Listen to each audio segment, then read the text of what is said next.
Peace. We back with another episode of Politics and Black Families. I'm your host, Raphael, and I'm sitting here with my man, Ty Abernathy, co-founder of Wythe Academy and so many other things. Thank you for joining us, brother.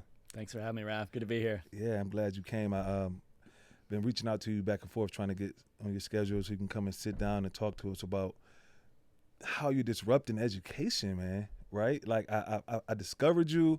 I came across what you were doing. I was so impressed. I was like, no, this is not politics, but I definitely think it matters for families, and I wanted to talk about it. So tell me about the Wythe Academy. Wythe Academy, please. Yeah. Well, first of all, you say it's not politics. I mean, I think education has become very political today, and we can get to that in a minute if you want to. But you know, my wife and I started Wythe Academy a couple years ago, so we're still very much a startup. But the journey begins with my own experience going through school. I got out of college, knew how to play the game, always wanted to be an entrepreneur. Got out of school and realized I had no clue how to start a business, had zero skills, and it's taken me starting 3 businesses to figure out to build the skill set for how to build anything. And I kind of looked back, and as I thought about what I wanted for my kids education-wise, I thought, like, I want them to learn the skills that I learned through building businesses early. I want them to be able to think for themselves, think critically. It sent me down a journey where I just started thinking about traditional schooling, and once your eyes are open to traditional schooling and how much of a system it is that kids just get completely just lost in, you can't unsee that. And for me, that was the impetus for a long journey that ended up resulting in us starting a school. So was it like how was wifey when you're like, hey, we're gonna do a school? You know, school. That's a big thing, right? Other people's children, let alone your children, right? What does that look like though? Like, walk me through the first year of putting this together, finding the building, like, what does that look like? I only ask because I've never, really thought about it in that space like that. Yeah, well, I hadn't either. When we started the school and just jumped in with a ton of enthusiasm, and we're like, education is just ripe for disruption, and we can do better, right? We felt the bar was so low that we could fumble through this and figure out something that was better than the traditional educational model that exists today. And so we started small. We had a big dream, and we just started.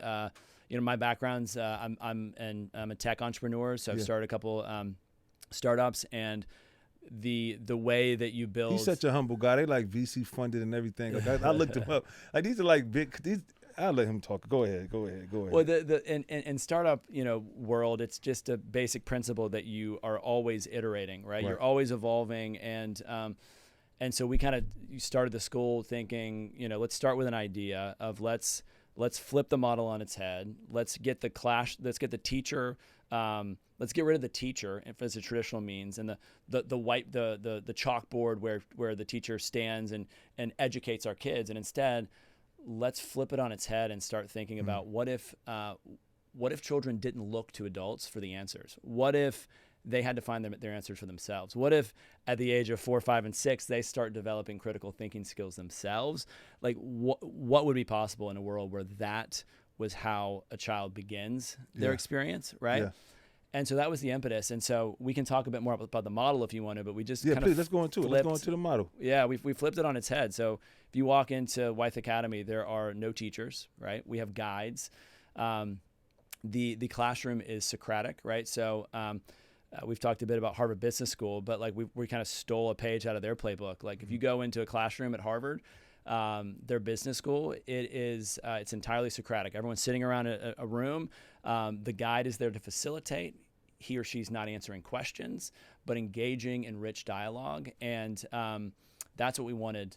So we took the ethos of what happens at the most elite school in the country and took it down, stripped it down to its and retrofit it for an elementary scenario. And so you walk in and guides are there, but they're not going to answer your kids' questions. They might answer a question with a question. And this is true, guys. I actually took my son there. I was like, it's true. They do this. They're not going to, they might give some choices, from time, but they are, starting at age 4, they are learning to think independently. Yeah. They're looking to, they're starting to not think of the adult as the authority, as the source of answers that I need to go to, but instead they start working through, how do I come to the truth myself? Yeah. And that's a very powerful thing. And so, and a lot of the way we approach education is all self-directed. So again, instead of someone telling you what you need to learn for a test, and then you study and pass that test, instead we allow our learners to pursue whatever they're passionate about, and through pursuing those passions, they're going to develop the skills they need to thrive. Right. So let's say they're passionate about reading comic books right now. We'll let them go down that rabbit hole, because that rabbit hole, through that experience, is going to help them read more critically, and then they're going to move to more advanced books, and then and more advanced books from there. And so it's an evolution. And so we a learner-driven approach, we think, is there's where the magic happens, right? Yeah, indeed. I advocate for it because I've stopped by a few open houses. I watched the way your staff interacts with the children, right? It's such in a nurturing, loving way, but it's not of a teacher. It's really not, right? It's very guided, and it's very aware and conscious, but not. They are not dictating what the child should do, So I watched it, and I appreciate it, because I learned so much in that moment, because sometimes I become the helicopter dad, right? Like, let me do it for you. Hold on, let me do it. Right? And I'm at the point now where I realize, like, okay, I can't do it. Right? I want to do it, and I have to step back and just let it be and trust in it. So that environment felt very welcoming and very encouraging for, like, just learning as a parent. I think you guys are on to something. I do want to ask you, when you look at traditional education and you see these deficits, what do you see that you see, public education has, like, gotten completely wrong? And then some of the things that you say, okay, it's still value there. What does it look like for you? Yeah.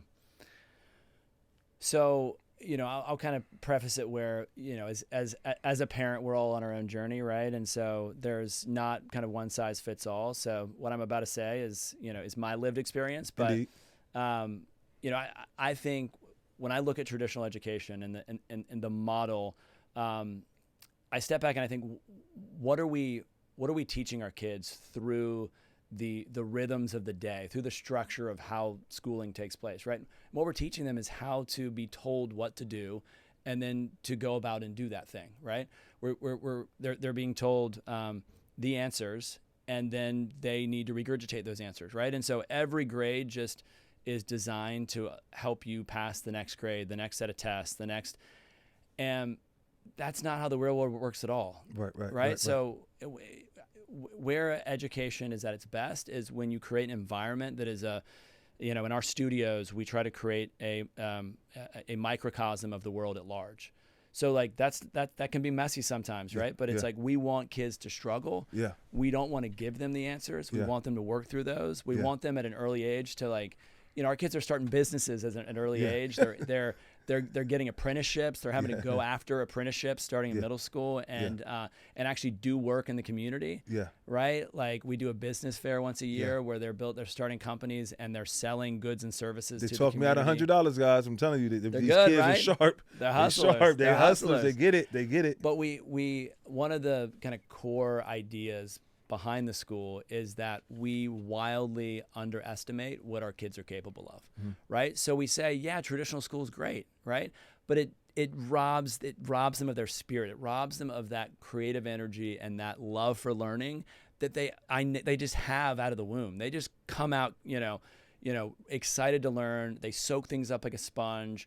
And then we slowly just rob them of that joy as they go through traditional schooling, right? Yeah. And they, you think about it, you're like sitting there doing work you enjoy, the bell rings, it's off to something else, and then off to something else, and off to something else. And so we think there's a better way, and and then not to mention just the way the world is changing so quickly, right?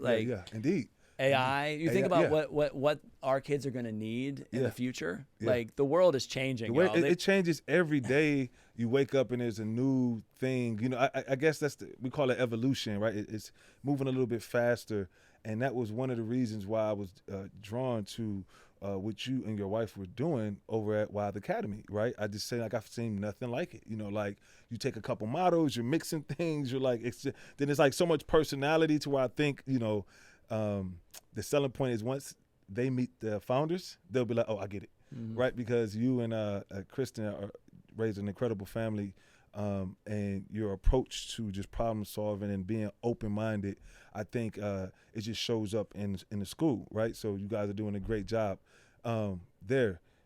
I do want to add, how do you measure progress for a student in a space like this? Because most people are used to like report cards or quarterly reports. What does that look like at Wythe Academy? Yeah, no, we get asked that a lot, right? It's like, oh, cool, all this touchy-feely stuff. This sounds great, but like, let's get out of the numbers. Like, what does this look like? We don't give out grades, but we do evaluate performance based on proficiency. You have to show proficiency in a subject before you can advance further, right? So learners, we don't call them students, we call them learners. We think the word student has kind of become a derogatory term in today's. So talk to them.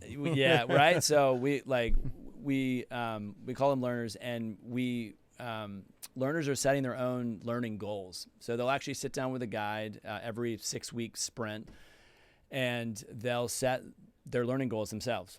What they want to accomplish. They need to advance a little bit in every area, and then they go about and they do it, and they can move as fast as they want in any subject. Right. They're excited about math. They can go way down the rabbit hole there, but they just have to show they're proficient and what they're doing to advance to the next level. So there's no grades. We just evaluate based on proficiency, so that's kind of how it's structured. Yeah. Okay. So let's move the conversation forward. Let's talk a little culture, right? Let's see these layers, because I get to know a little bit about you, but let the people know. What's the soundtrack of your day? What are you playing throughout your day? What is the music? What does it sound like? Because you have a nice vinyl collection. Yeah. A very impressive vinyl collection. Yeah. I'm a bit all over the place, right? So I've a big jazz guy. So when I'm just cranking, it's like Miles Davis, Coltrane, like for me, just getting in a state of flow, like just jazz does something to my soul. So I got that. You know, I'm also there's something about like 70s rock, like I'm or like I'm a bit all over the place. I always say that the 70s had the best music. 70s had some good 60s, some good 70s. Stuff. What you think, Dane? 70s had the best music? Yeah, of course, right? Yeah. Classics. But I got you see my record collection, right? We got like every Pink Floyd album, every Led Zeppelin. Yeah. Just so just a little bit of this and that, but funky groovy. Yeah, funky groovy. Yeah. I get it. Motown. I can get down with some Motown. Yeah. Like I grew up. My mom like was super into Motown, so whenever we're throwing a party, like that's my first go-to. And I'm like that too. My granddad was a Philly soul guy. Okay. I was a Motown guy. Yeah. My wife is from Philly, so I started going through her collection, her mother collection, her grandmother collection. And I was like, yo, Philly soul is Philly and Motown. Between those two right there, I can live forever in that space right there. Let's what about this? If I was to ask you who was a better founder, tech founder, Bill Gates or Steve Jobs? Oh, that's easy. I mean, I'm a Steve Jobs guy. Oh, really? Really? Why? Yeah, Steve was able to just elevate the craft, right? He was able to anchor to something higher than just technology itself, right? And I think was part of his superpowers. He was able to, I think, just understand at a very deep level what people needed and how to speak to them in a very deep way that kind of, I mean, he had a cult-like following because of it. People just, he was able to kind of take the craft of, at the end of the day, they were just building computers, right? But through that, he had the aspiration of changing the world, and he did through that. You know, I think, you know, Bill Gates did to a degree as well. I mean, they both have had huge impact, but because they said a little differently, right? Like it's like an iPhone compared to a Android, right? Like I'm also a big design guy, right? And Jobs was all about design, like maniacal, unforgiving, unapologetic. Like design was the, you know, was it. And Gates is more of a like we're gonna crank out some code and we're gonna you know, I get you. It's a different like so Jobs speaks to my soul a bit more than Gates. Okay, if you had to pick two cities, and this is excluding Atlanta because of course it's the best city in the world, right? So we're here. But if you had to pick two cities to start a company, either or, better yet, Austin or San Francisco? Oh, Austin. Austin. Yeah. Whoa. Okay. That's a good one. If you had to pick anywhere in the world you would vacation for a month, where would you go? The south of France. South of France? Yeah. Have you ever been there before? Yeah. Really? Yeah. How is it? I've never been there. Yeah, I mean it's chill, it's beautiful, it's I mean amazing wine, beautiful people, you know, all the things. I got you. And if we if I invite you to my house for Thanksgiving, what would you bring? What would be the dish you would bring to the house? Well, it's gonna be a casserole because I mean I grew up in Atlanta and like my mom can make some casseroles. I mean, green bean casserole, squash casserole. What we got? I mean, say less. I got you. So we're going to do it like this. I want you to look right into that camera and let them know where they can find you at. Talk about Wythe Academy a little bit and finish it up. Yeah. Well, thanks for having me. If y'all want to hear more or sit down and talk further, we'd love to hear from you. You can visit us at wytheacademy.com, WYTHE. academy.com. Feel free to fill out the form. That'll come straight to our team. We'd love to sit down and have a chat with you.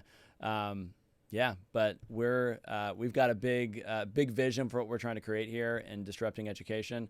There's a lot of people on this journey too. And so if you're on the journey of trying to figure out like, you know, what's right for my kid, like just before you put your child in a traditional school, just look at options. There's so many great options today. And I would just encourage you, instead of just getting into default mode when it comes to education, to just stop, think, reflect, and just figure out if there's something maybe better. Thanks for having me, though, man. All good, brother. Thank you for coming. Thanks for having me. Yeah, y'all know what it is, bro. So we going to wrap it up. Politics and Black families. Peace.